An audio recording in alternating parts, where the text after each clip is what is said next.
ദേവമംഗൾ ആസ്ട്രോമീഡിയയിലേക്ക് സ്വാഗതം. അശ്വതി നക്ഷത്രക്കാരുടെ ദാമ്പത്യ ജീവിതം പൊതുവെ സമ്മിശ്ര ഫലാനുഭവമായിരിക്കും.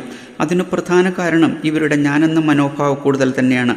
ദാമ്പത്യ ജീവിതം വിജയകരമാകുന്നത് വിട്ടുവീഴ്ച മനോഭാവത്തെ ആശ്രയിച്ചാണ്. എന്നാൽ അശ്വതി നാളുകാരിൽ ഭൂരിപക്ഷത്തിനും ഈ വിട്ടുവീഴ്ച മനോഭാവം വളരെ കുറവായിരിക്കും. ഏകദേശം ഇപ്പോഴത്തെ സ്ഥിതി അനുസരിച്ച് 18 മുതൽ 55 വയസ്സുവരെയൊക്കെയാണല്ലോ ദാമ്പത്യ ജീവിതത്തിൻ്റെ സുവർണകാലമായി പൊതുവെ കണക്കാക്കുന്നത്. എന്നാൽ അശ്വതി നാളുകാരുടെ ഈ സുവർണ കാലഘട്ടത്തിൽ വരുന്ന ദശകൾ പാപഗ്രഹങ്ങളായ ആദിത്യൻ, കുജൻ, രാഹു എന്നിവരുടേതായിരിക്കും.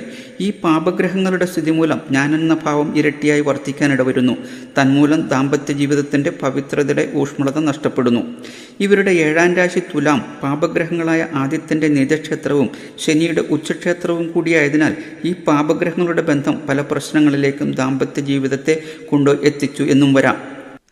അതുപോലെ തന്നെ 7ാം ഭാവത്തിൽ പാപൻ നിന്നാലും ശുക്രന് ഗ്രഹസ്ഥിതിയിൽ ബലമില്ലാതിരുന്നാലും ഈ സ്ഥിതി തന്നെയായിരിക്കും അനുഭവത്തിൽ വരിക. എന്നാൽ ഇവരുടെ 7ാം രാശി തുലാം രാശിയും രാശിനാഥൻ ശുക്രനുമാകിയാൽ ഗ്രഹസ്ഥിതിയിൽ ശുക്രന് നല്ല ബലമുണ്ടെങ്കിൽ ഇവർക്ക് അനുരഞ്ജനാ മനോഭാവവും ക്ഷമയും സ്നേഹവും സൗന്ദര്യമുള്ള ജീവിത പങ്കാളിയെ ലഭിക്കും.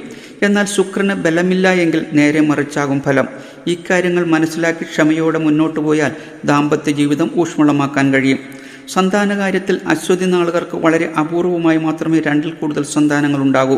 പുരുഷ സന്താനമായാലും സ്ത്രീ സന്താനമായാലും സന്താനഭാവമായ 5ാം ഭാവത്തിൽ ശുഭഗ്രഹങ്ങളാണ് ബലവാന്മാരായി സ്ഥിതി ചെയ്യുന്നതെങ്കിൽ ഇവരുടെ സന്താനങ്ങൾ സൽഗുണസമ്പന്നരും ഉന്നത വിദ്യയും പൗരുഷവും ദൃഢവും ഉന്നത ശ്രേണിയിലെത്തുന്നവരുമാകും. എന്നാൽ 5ാം ഭാവത്തിൽ പാപഗ്രഹങ്ങളോ പാപഗ്രഹങ്ങളുടെ ദൃഷ്ടിയോ വന്നാൽ നേരെ മറിച്ചുമാകും ഫലം.